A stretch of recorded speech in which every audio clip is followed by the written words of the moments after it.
సంవత్సరాల తరబడి ఎన్ని మందులు వాడినా మీ మోకాల నొప్పులు తగ్గట్లేదా? ప్రాణ పెయిన్ క్లినిక్ లో అత్యాధునిక చికిత్స. జనసేన సీట్లు చెప్పండి వరుసగా ఒక్కొక్కటి అసలు ఏంటి పరిస్థితి? ఇప్పుడు ఉత్తరాంధ్రలో పాలకొండ, ఫస్ట్ పాలకొండ నుంచి స్టార్ట్ చేద్దాము. అంటే మీకు ఎట్టి పరిస్థితుల్లో గెలుస్తాయి అనుకునేవి మనకు పెందుర్తి నుంచి స్టార్ట్ అవుతాయి. ఓకే, పెందుర్తి, అనకాపల్లి, యలమంచిలి, నెక్స్ట్ విశాఖ పరిధిలో ఉన్న ఉమ్మడి విశాఖ జిల్లా పరిధిలో ఉన్న సీట్లన్నీ గెలిచేజా. విశాఖ సౌత్ పరిస్థితి ఏంటి? అక్కడ ఓటింగ్ పర్సంటేజ్ లీస్ట్ కాబట్టి అది విశాఖ సౌత్ లాస్ట్లో టర్న్ అవుట్ అయింది టువర్డ్స్ జనసేన. మనకి పాలకొండ తర్వాత విశాఖ సౌత్ ఇవన్నీ కొన్ని టైట్ ఫైట్లో వేయచ్చు. Okay okay, there is a chance tight ఫైట్లో వేయచ్చు మీకు. తర్వాత ఇక Pithapuram, Rajanagaram, Pithapuram list confirm list ఉందా? 100% గెలుస్తారు. తర్వాత మంచి మెజారిటీతో గెలుస్తారు. మనకి ప్రీ పోల్ సర్వేలోనూ 40,000+ మెజారిటీ. అది డెఫినెట్గా పెరుగుతుంది. ఒక 60-70 వేస్తారా? అంత స్థాయిలో ఉండకపోవచ్చు. 50 టచ్ చేస్తారా? 1 lakh అనేది ఇంపాసిబుల్, హైలీ ఇంపాసిబుల్. అంటే వైసీపీ నాయకులు ఒక లెక్క చెప్పారు. వంగా గీత గారికి కూడా ఉన్న సపోర్ట్ రీత్యా 1,00,000 ఓట్లు ఆంకే పడే అవకాశం ఉంది అంటున్నారు. ఆ పాజిబుల్, ఎందుకంటే 90,000 ఓట్లే కదా కాపులకు ఉంది. మిగతా కొన్ని ఓట్లు మినహాయించినా కానీ 2,04,000 ఓట్లు ఓటింగ్ జరిగింది. 1,00,000 ఓట్లు ఈమెకి వచ్చే అవకాశం ఉందని వైసీపీ అంటుంది. నిజమేనా? అట్లాంటి వాతావరణం వాళ్ళు గెలుస్తారు అని కూడా అంటారు. వాళ్ళు గెలుస్తారంటారు. తర్వాత 13,000 చిల్లర ఏదో ఒక ఫిగర్ చెప్తున్నారు. దాంతో పవన్ కళ్యాణ్ ఓడిపోతారని కూడా వాళ్ళు చెప్తారు. వాళ్ళకి అడ్డు అదుపు ఏముంటుంది? రాజకీయ నాయకులకి ఏ పార్టీ అయినా ఏదైనా వాళ్ళు చెప్పుకోవచ్చు. అది జరిగే పని కాదు. But as per our data, మన సైంటిఫిక్ రీసెర్చ్ కదా, as per our data 40,000+ Pawan Kalyan. Okay, sure. ఇంకా నెక్స్ట్ నెక్స్ట్ నిడదవోలు, నర్సాపురం, నిడదవోలు, రాజానగరం ఉందా? అంటే కన్ఫర్మ్గా గెలిచే లిస్ట్లో నిడదవోలు ఉందా? నిడదవోలు ఉంది. ఇంకోటి నర్సాపురం, తర్వాత తాడేపల్లిగూడెం. ఇది పోతుంది, అలనిగడ్డ ఎస్టీ పోతుంది. అది అక్కడ పి గన్నవరం ఉంది. రాజోలు రెండిట్లో గెలుస్తున్నారు. 2 చోట్ల గెలుస్తారు. SC constituency. పి గన్నవరం కాకపోతే మీకు పోలవరం ఎస్టీ కాన్స్టిట్యున్సీ. అవును, అక్కడ పోలవరమే డౌట్. పోలవరం డౌట్. తర్వాత ఇక్కడ మండలి అవనిగడ్డ గెలుస్తున్నారు, తెనాలి గెలుస్తున్నారు. Okay, again Tirupati tight fight. Railway Koduru గెలవట్లేదు, కష్టం. రాజానగరం ఇందాక అది మిస్ప్లేస్ అయినట్టు. రాజానగరం అయితే టైట్ ఎడ్జ్లో కూడా గెలిచే అవకాశం ఉంది. ఓకే, సో ఓవరాల్గా జనసేనకి మీరు ఇచ్చేటువంటి లెక్క ఒక 16 సీట్ల వరకు. ఏమైనా టైట్ ఫైట్లో ఎడ్జ్లో ఉన్నవి నేను చెప్పలేకపోయినవి అయితే మాత్రం ఫస్ట్ ఈవినింగ్ నేను ఓపెన్గా డేటా వస్తుంది, మొత్తం చెప్పేస్తాను. అంటే మీకు ఇప్పుడు ఓవరాల్గా ఉన్నటువంటి ఇన్ఫర్మేషన్ పైన ఒక క్లారిటీ వచ్చింది. కౌంటింగ్ మీద చాలా ఎక్స్పెక్టేషన్స్ ఉన్నాయి. కౌంటింగ్ డే రోజు కూడా ఏవో జరుగుతాయి అనే భయాలు, ఆందోళనలు ఇవన్నీ ఉన్నాయి. అందుకనే మీరు ఈరోజు చెప్పి వెళ్ళిన తర్వాత రేపు మళ్ళీ ఎవరో ఒకరు డౌట్ అడిగే అవకాశం ఉంటుంది. ఏంటి కౌంటింగ్ డే టైంలో కానీ ఈవీఎం మిషన్లు అయితే ప్రశాంతంగా అక్కడ స్లీపింగ్ మోడ్లో ఉన్నాయని అనుకుంటున్నారు అందరూ. వాటిని ఏమైనా డిస్టర్బ్ చేసేటువంటి పరిస్థితి కానీ నిజంగా అట్లాంటివి ఏమైనా ఉన్నాయా? అలాంటి టెక్నాలజీ ఏమైనా ఉందా? అంటే కౌంటింగ్ మీద డౌట్ అంటే టెన్షన్ ఏంటంటే ఫస్ట్ ఆఫ్ ఆల్ మానవ తప్పిదం ఏముంటుందంటే ఈ కౌంటింగ్ ఏజెంట్ని కొనటం వరకు ఉంటుంది. ఓకే, సో వీళ్ళకి ఫేవర్గా వాళ్ళు అదేంటంటే చివర ఈ 25 ఓట్లతోని 100 ఓట్లు 1000 ఓట్ల లోపు ఈ తేడాతో ఓడిపోయినవి ఏమైనా ఉంటే వీళ్ళని వాళ్ళు కొన్నప్పుడు కొంత కాంప్రమైజ్ అవుతారన్నమాట. దాంట్లో భారీగా లావాదేవీలు జరిగే అవకాశం అయితే ఉంటుంది. అది ఒక భయం.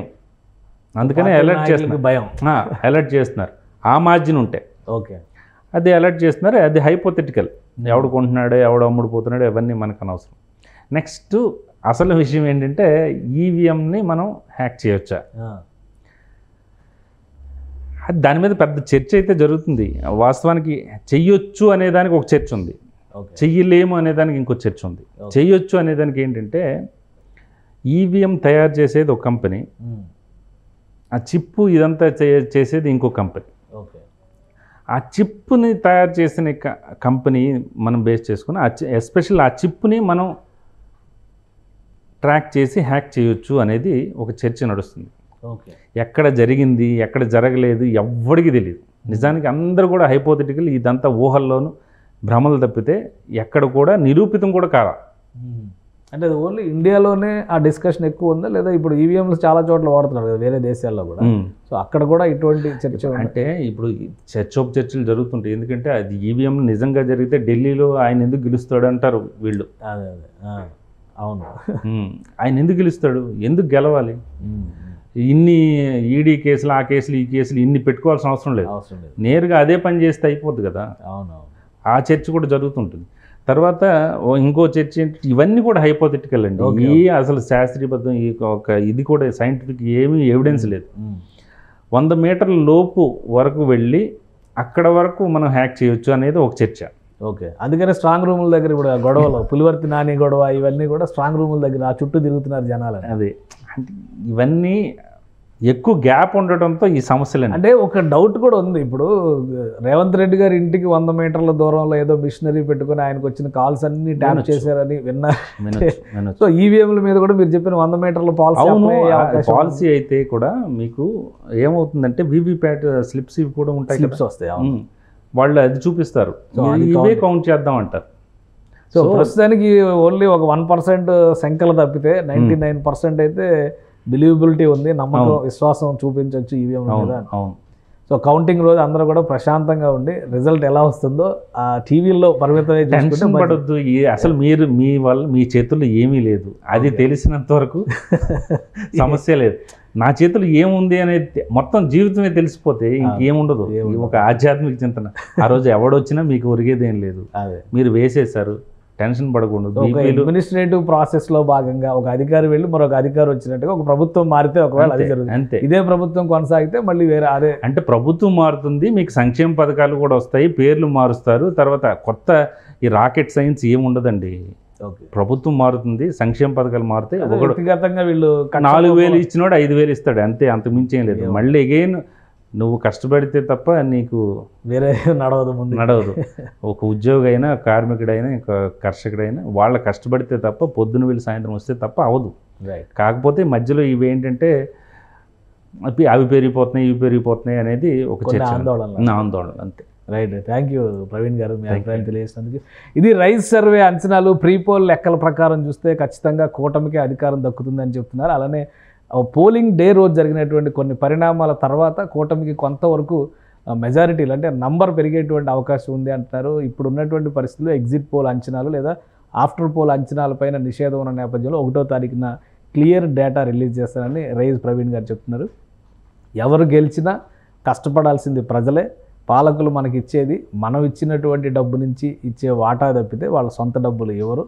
రాజకీయంగా ఆవేశాలకు వెళితే ప్రజలకి నష్టం, రాష్ట్రానికి నష్టం. కాబట్టి ప్రశాంతంగా ఫలితాలు ఏ విధంగా ఉంటాయో చూద్దాం. జూన్ 4వ తారీఖు వరకు వెయిట్ చేద్దాం. ఇది special discussion. Keep watching. Suman టీవీలో మీ పర్సనల్ అండ్ బిజినెస్ ప్రమోషన్స్ కోసం కింది నెంబర్కి కాంటాక్ట్ చేయండి.